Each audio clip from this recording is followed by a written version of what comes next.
Are you confident that they can find a way to win in these remaining 11 Premier League games and the FA Cup games that might come as well? Well, some difficult obstacles in front of us, and a very difficult one coming up. But they have found a way so far, so we have to be confident in the process, and us to get into this position, league position, and in the quarterfinals of the FA Cup. There's all different ways, I've always said, to win a game of football, and the boys have found a way, but we understand the challenges ahead of us. Norwich have picked up with their last 2 results. Is this a much tougher game than it might look on paper with their league position? No, it's always been a tough game. I'm going to keep saying it regarding the Premier League fixtures, results. Last weekend I thought sort of epitomised what the Premier League was about. Fantastic result for Norwich, for Watford, for West Ham, Bournemouth going close. So the division is what it is. Huge amount of respect for Daniel and his work. Obviously know close up what they're about, and they do us. We've had some great battles with them. Fine lines always. As I said when we played them down there, very much their team's been disrupted through injuries right the way through the season.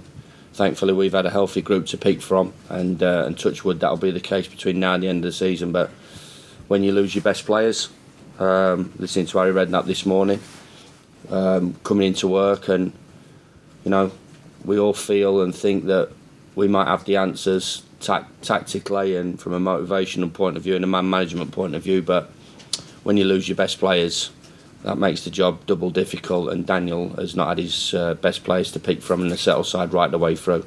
So, but I'm sure, as I would believe, there is light at the end of the tunnel for them, and who knows, they win a couple of games. This season isn't done for them, and they'll come to Bramall Lane on Saturday afternoon in great spirits after a fantastic result last night. Your result on Tuesday night, was the goal for David McGoldricks a massive plus for you? You've talked about his performances this season, but just to get him up and running on the goal chart, can that kickstart a run in the Premier League now? Certainly, yeah. It happened in the Championship. We know chances are at a premium in the Premier League, but he's a fantastic footballer, and when he gets on a roll, he can score, he can finish. We all know that here. The longer, obviously, it goes on, the more difficult it becomes for David. But, I think you saw the reaction of the players and our supporters, how much we appreciate his efforts, what he's thought of at this football club, still gets in those positions. He's been out for a little while, so for him to come back and score was great. For us to get through to the next round was great. A really tough, stubborn opposition. As always, progression in these games is the most important thing. Performance isn't. Of course, I think all managers would like your team to play well and win. We did enough, but it was a difficult game, and for David to get that goal, and for us to progress into the next round was made it a decent night for us against, as I said, some talented players. I talked about it afterwards. We know the Championship inside out, and we know how much quality is in that Championship. And Sheffield United, as a Championship side, has turned many a Premier League team over, and it wouldn't have been the biggest result of the competition if Reading had turned us over. So to get the job done, for David to score, bit of a long journey back. Would have minded that to be a little bit shorter, but and obviously the extra time.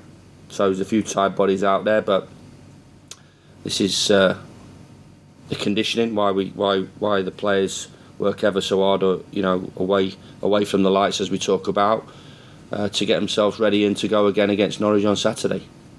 A home tie in the quarterfinals. Are you happy with the draw? Yeah, I am.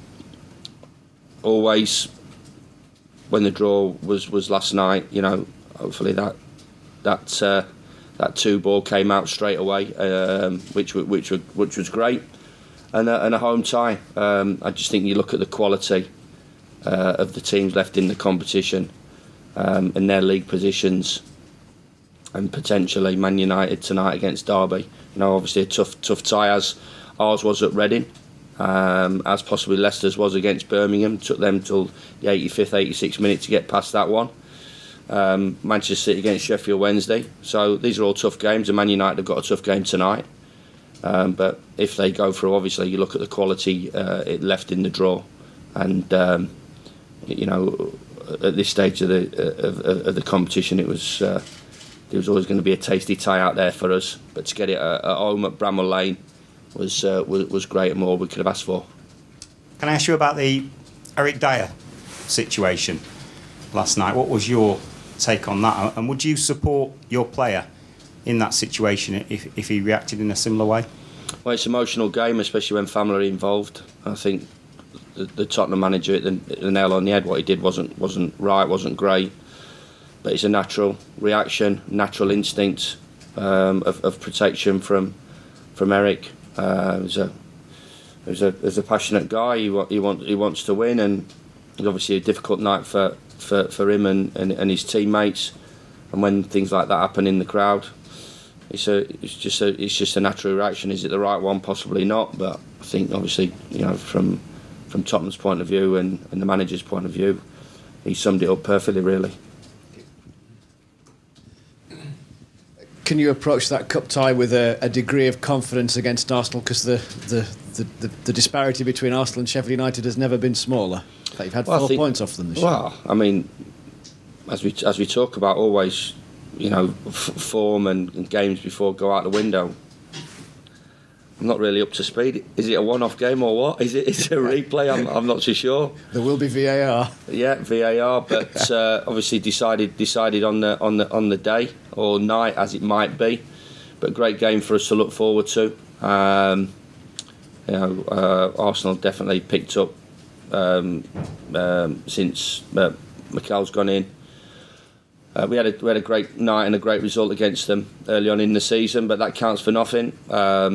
They're looking for silverware as much as any team are at this stage of the competition. But we're at home, and it's going to be a great atmosphere. It's going to be a great occasion, and hopefully a great performance by my team. And I know what they're thinking now, what they have always thought about any game in the Premier League, and especially this round, this stage of the competition.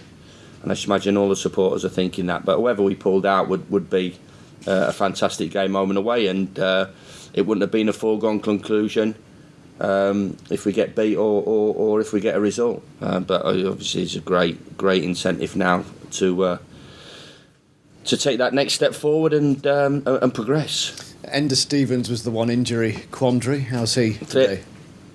Yeah, fit. Flecky's fit. Ender's fit. So no risks on Tuesday night. We wanted to look at Xander playing in that position. We were delighted with his performance. As I said, it was a tough night.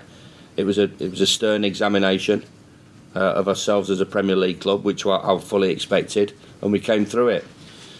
Skipper's fit, scored, which is great. Ollie McBurney got minutes under his belt. Yeah, not ideal that we had another 30 minutes on, and as I said to Tim, not ideal that the M4 and it was a bit Armageddon around the ground at the death, but they recover enough. It's all to play for. It's a state of mind as far as I'm concerned. You can feel tired, but players want to get out there and play, and I'm sure everybody will be fit and raring to go on Saturday afternoon. It presents quite the quandary, doesn't it? So you've got Berger, obviously, who plays essentially in the Norwood role, who's done that for 2 or 3 years very well. It's how do you accommodate all of that? Well, you can't, obviously, but this is why we're constructing. This is why we're signing players, and we're looking at younger players as well.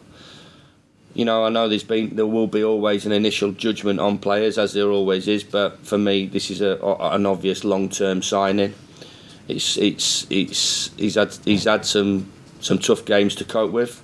Not easy at Palace away. Obviously, the Bournemouth game at home, his debut, and home to Brighton, and then he's had the game at Reading. So he wouldn't be used to the intensity. He wouldn't be used to the intensity that we train at. So it's him to get up to speed, but he's got undoubted class and undoubted ability, and I've been delighted with him, and he'll progress and he'll be a really big player for us. And in there you've got Norwood, you've got Lundstrom, you've got Fleck, you've even got Mo Besic, you've got Ben Osborne who can play.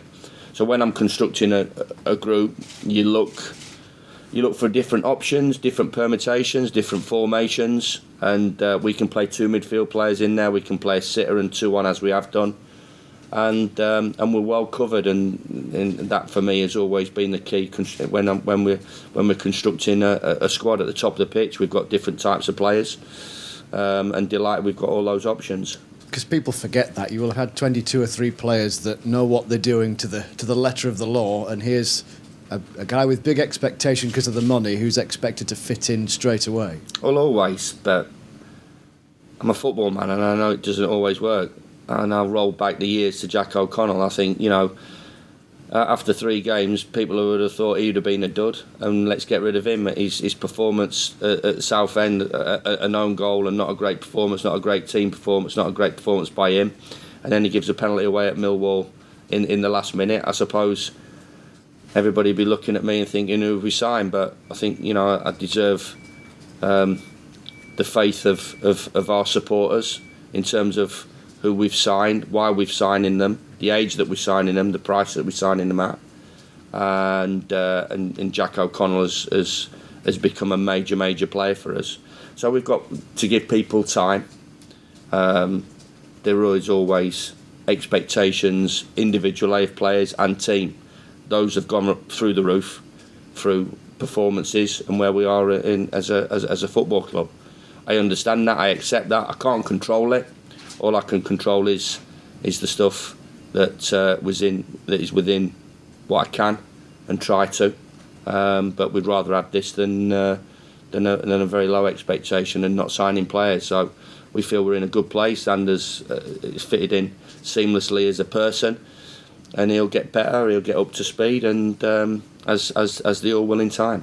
How do you view this period in terms of planning then? Because it was madness over Christmas and then into January. You then have a break twice in force because of obviously Villa's success in getting to the final. It turns out April's now going to be mad one way or the other. Slow, quick, slow. Yeah. Well, I mean, we're ready. We're set. We've been conditioned to it in terms of the fixtures from a championship point of view. We've come on strong. 3 out of the last 4 years. 2 out of the last 3 out of the last 4. And we need to be. We work very hard in training. We condition the boys to an high level, and of course, I know the Premier League is different intensity, different quality, standards, athletes, and whatever. But we're ready. We've not been let down in terms of how we've approached it and the physical shape that the players are in. I was delighted, as I said, after the winter break, how we came back against Brighton and really drove the game forward and were dominant and dominated a good side physically and from the way we played, and look for a win and look strong towards the end of the season, end of the game, and so we'll deal with all the fixtures that are in front of us and get the maximum out of them. How different maybe, or how do you view Norwich now as opposed to the Norwich team that you played down at Carrow Road? I believe that they've been consistent in the performances all season. We all talk about them, but it is the fine lines, it is the penalty box areas that people talk about that might, I should imagine from Daniel's point of view, be the difference between them being in the position and being, 5 or 10 points better off. And I've talked about from an injury point of view. They're a dangerous side, they're a talented side, we know a lot about them. And 2 wins, all of a sudden, they're bang amongst that group above them. Delighted that the position that we're in, but from our point of view, you see it, and you see what happened when Nigel Pearson went into Watford straight away, got results, and all of a sudden they climbed out of it. And I've had experience of that. You get a couple of results. It's a fantastic result against Leicester, one of the standout sides. They go to Tottenham, and make a couple of changes and go through on penalties. So, dangerous game for us, and dangerous game in terms of the quality and the drive that they will have. Everybody wants to be in the Premier League. Everybody wants to do well in the Premier League. Players, managers, supporters, everybody wants to stop in the Premier League. They will be doing absolutely everything in their powers to get results, to make sure they retain Premier League status. And without stating the obvious, there's 30 points to play for, and they can take points off anybody. Just quickly, I realise I banged this particular drum, but contracts, any update? Yeah, keep going, and we hopefully might have a bit of news in the next 48 hours regarding one of the players. So another one ticked off. As always, it does take time, and yeah, I'll say the same things. I do believe 100% all of the boys that we're talking to will want to commit, and if we can keep ticking them off one by one, week by week, then I'll be delighted. Top, thank you. Cheers. Hi Chris, just another one on McGoldrick. Obviously strikers are judged on goals, and I just wondered when he was going through that drought, whether his head ever dropped. Did it get to him? No, it wouldn't.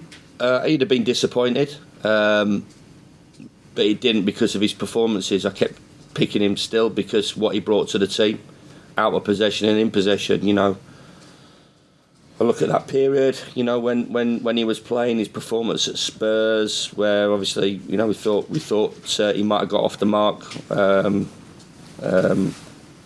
whether it was, as we talked about, John's big toe or the second phase or whatever it's talked about and called, but his performances were really good, and he was part of, and has been part of, the group that's won games of football and picked up points. So we have faith in Didsey. The players do, the staff do, the supporters do. But great for him to get off the mark. He's obviously not played a lot of football over the last month, 6 weeks because of an injury. But now to get him back, for him to score, get him up to speed, added to the likes of Zivkovic, Sharpie, McBurney, Mousset. It's a good group that we've got at the top of the pitch and good options. Cheers. Any more before we go to Saturdays?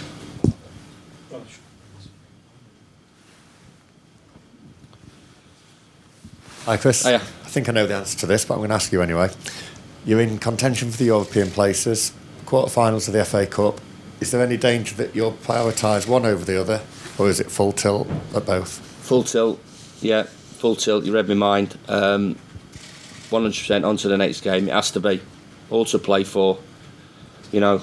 Potentially 11 league games and hopefully a little bit longer in the FA Cup would be fantastic for the football club.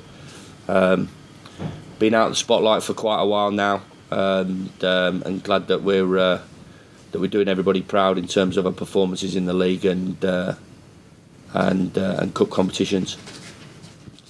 For the Saturday scribbles then? Go on then. Nice. Just looking back at the Brighton game when you